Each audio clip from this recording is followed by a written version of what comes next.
welcome back to my channel. For those of you who are returning, I hope you had a wonderful week. Thank you so much for stopping by and spending time with me today. My name is JoJo for those of you who are new. Hi there, welcome. Today's video, I'm going to be doing my week 1 check-in for paycheck number 1 for the month of August.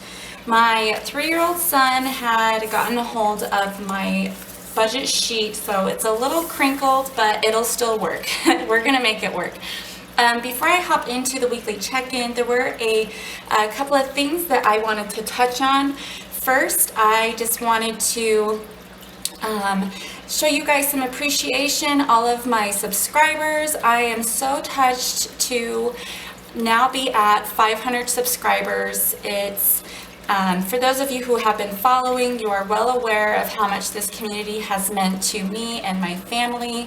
They have really been our mentor. We were new to budgeting in September of last year and really didn't know where to begin, but turned to YouTube, and this YouTube budget community has really helped us a lot in our budgeting and debt freedom journey, and now as a support group for us to hold us accountable, keep us motivated and inspired.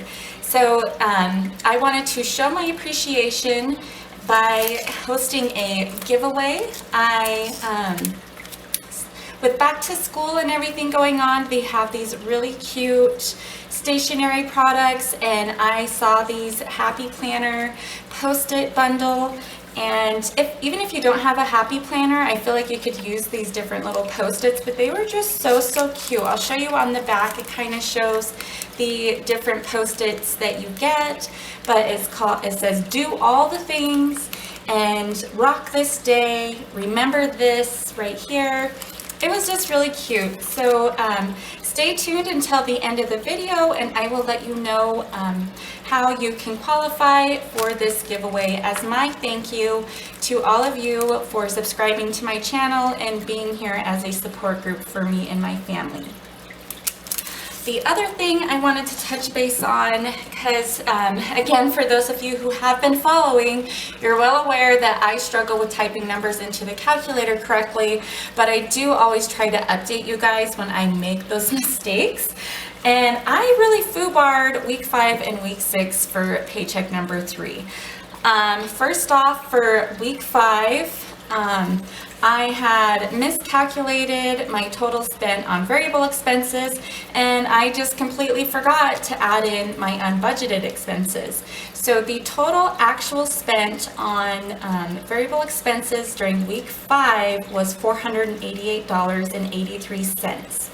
Then for week 6, I had put in $150 as my household and pets budgeted amount, so I overestimated by $25 because if we had $46.86 remaining at the end of the 2 weeks, and we budget $125.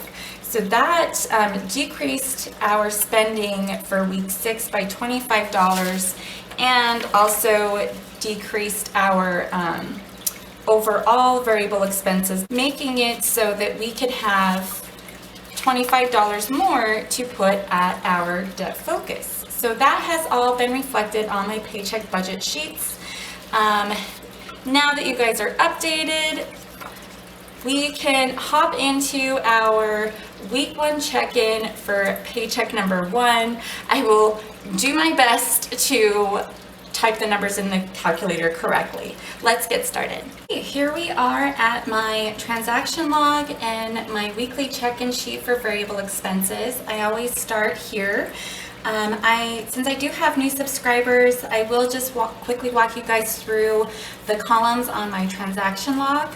The first column is a checkbox section, followed by a date that the transaction occurred, a description of the transaction, how much I spent, how much is remaining from that category, and what category it fits into. I do also color code my categories over here in the checkbox section. Green is for income, pink is a bill, yellow is a variable expense, and blue is a sinking fund expense. And my husband and I get paid every other week, so each paycheck covers 2 weeks worth of variable expenses. This is paycheck number 1 for the month of August. We're looking at transactions from August 13th to August 19th, and this is week 1. These are our family's variable expenses. I'll just start at the top here with groceries. And as was evidenced by the introduction to this video, I struggle with typing numbers in correctly to the calculator. So to make this easier for myself, instead of adding all of the different expenses within that category, I use this remaining section. And I know I budget $400 to last us for 2 weeks worth of groceries. And over here I can see I have $287.80 remaining. So I subtract that from the $400 I budget for 2 weeks, and that shows that I have $112.20 that I spent this week on groceries, since this is week 1. So I'll write that here, and then the remaining, the $287.80. Next is eating out and entertainment. We really did not spend anything in this category. We went to a barbecue on Saturday, and the dish that I brought for that came out of my grocery budget during week 6, and I budget $100 for this category. So we still have that $100 remaining, and we were just so busy getting ready for back to school this week. It was quite a bit, just lots of shopping, but not for entertainment or eating out. Next up is household and pets. I budget $125 for this category, and I see the last time that I made a household purchase, I had $49.50 remaining from the $125 that I budget. And that tells me that I spent $75.43 within that category. And then my remaining over here, $49.57. Next up is gas. We only filled up once this week, and my gas purchase was over here. So that was my husband. He had spent $52.21, and we budget $150 for both vehicles for 2 weeks worth of gas. So we still have $97.79 remaining within that category. Then my husband, he is over, oh, no, he's not on that one. He was right here. So we budget $40 as spending money for my husband and I to last us 2 weeks. He is over budget by $13.18. Add that to the $40, and he spent $53.18 this week, and then he's over budget by the $13.18. And then me, I am over here. So I have $7.05 remaining. So I take $40 minus the $7.05 I have remaining, and that tells me that I spent $32.95 this week. I still have the $7.05 remaining moving into week 2. And just some of the things that I purchased, one of my subscribers had recommended the Truly lemonade seltzer drinks, and girl, I went and bought me some of those. I am loving them. I had accidentally bought a 24 count, and I don't really drink a lot, so I was like, holy smokes, how am I gonna go through all of this? But they're delicious. That's gonna last me like 2 months, but I'm very happy that I purchased those. None of the kids spent anything this week. Unbudgeted, we spent $4.64. Adding all of these together for this week, we spent $320.61. And then I did have a question about this remaining, if it's only the negatives that you include or if it's also the positives.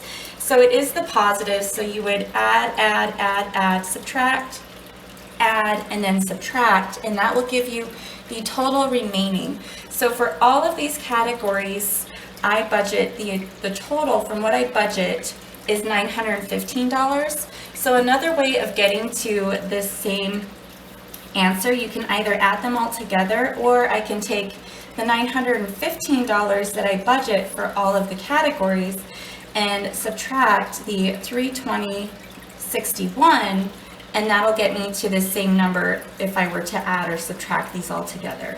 So moving into week 2, I know that I have a total of $594.39 remaining overall for all variable expenses. That is all of the variable expenses. I'm going to now move you guys over to my paycheck budget sheet, and we'll finish reconciling our transactions. Okay, here we are at my paycheck budget sheet.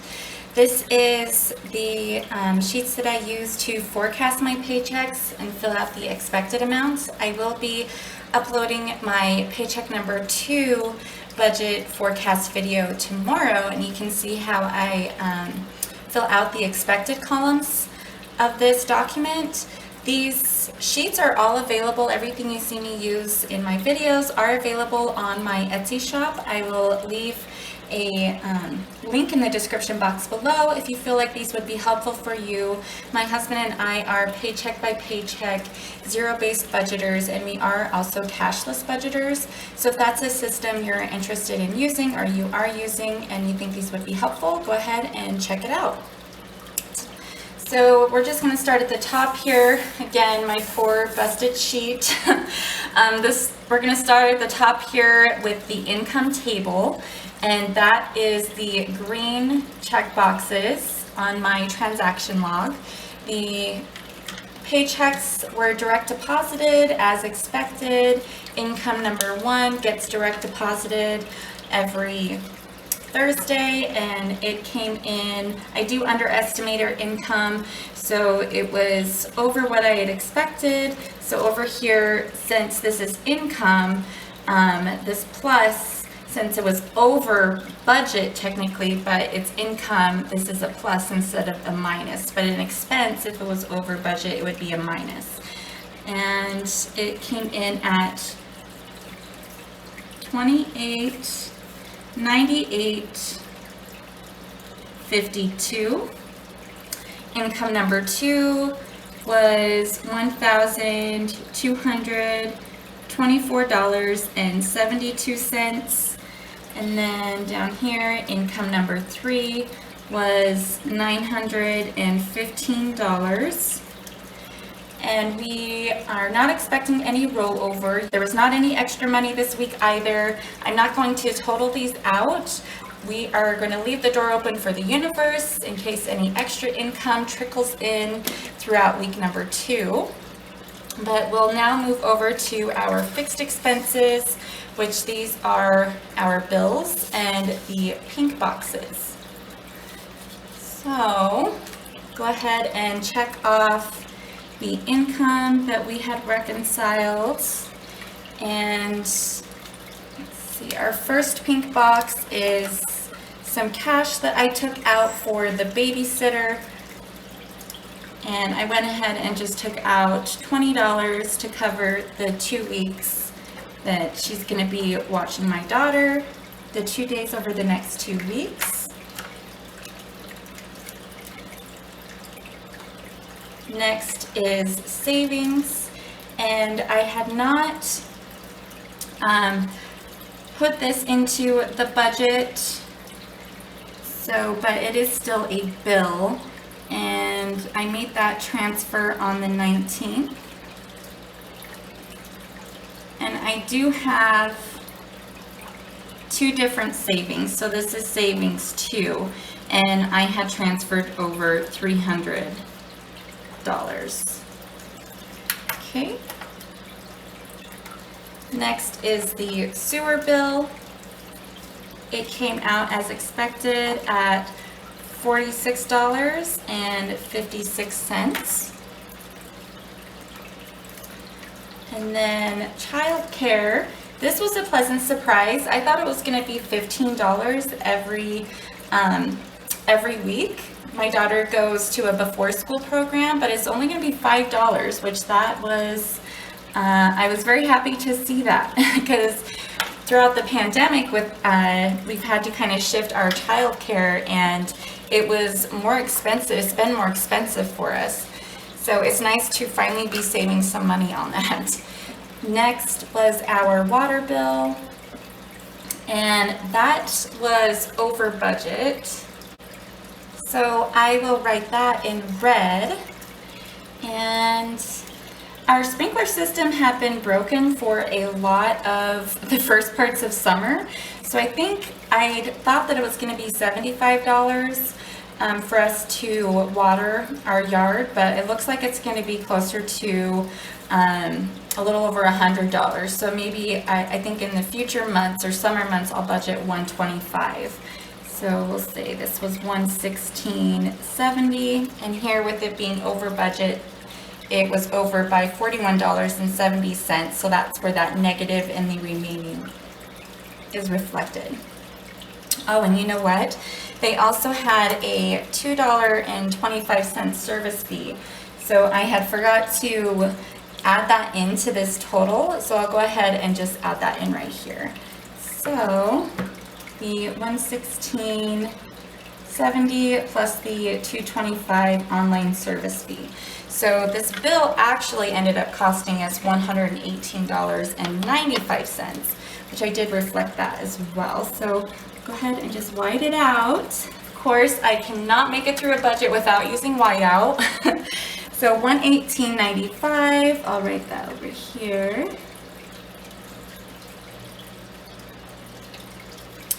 Okay. And that was all of our pink boxes, so all of our bills. I do also want to fill out my utility bill tracker, which I have here, just so that I can keep track month to month of each of the bills and have better predictions. This is something that I have been using. So we had our electricity and gas that came out. That was covered by paycheck number 3. And I updated that here. And then our sewer has been consistent. It's $46.56 every month. And then here is our water bill. This $125.50, we that was more of a reflection of us filling up our pool. We have an above ground pool.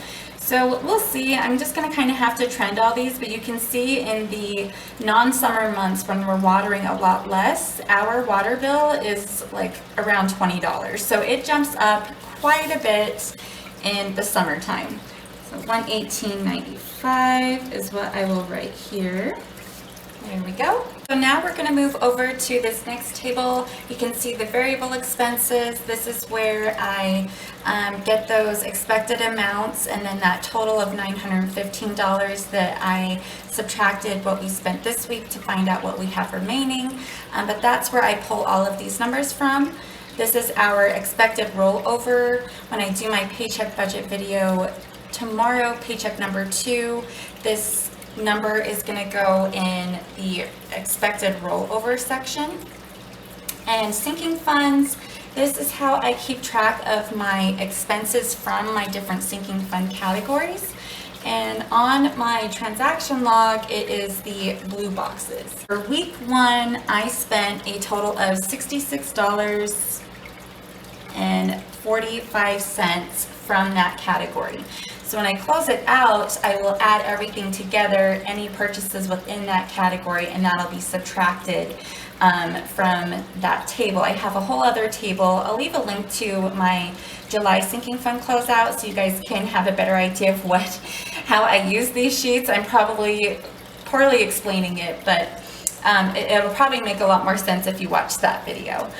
Okay, so that takes care of all of my transactions for week 1 for paycheck number 1 for the month of August. Down here, the last table is my debt table, and I went ahead and updated the ending balances on here. I will leave a link to our most recent debt repayment method. We are using velocity banking. So for those of you who have been following, You'll see that the HELOC has re-emerged, and then our student loan number 2 has dropped by $20,000 by using that method.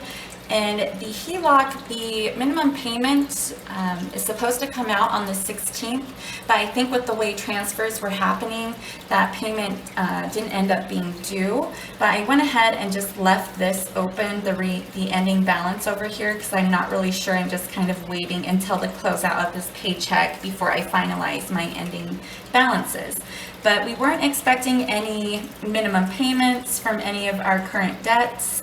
And we're not, paycheck number 1, we roll over into paycheck number 2, so we're not going to be throwing any additional money at a debt focus during this paycheck either.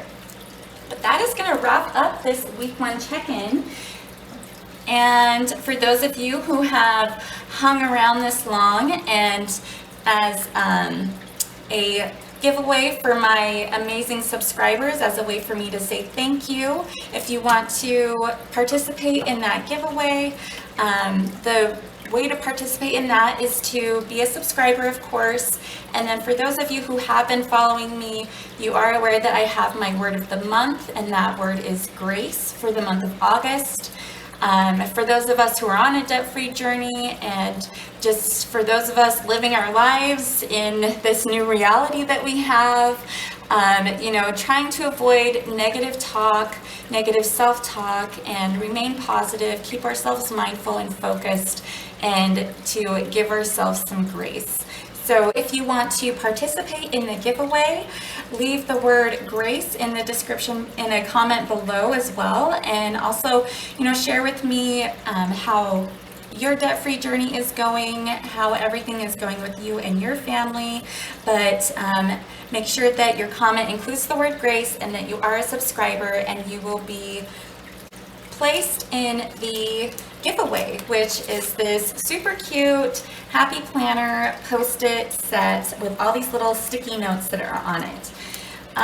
But that is going to wrap up this video, you guys. Thank you so much for spending time with me today. If you enjoyed the video, please give it a like.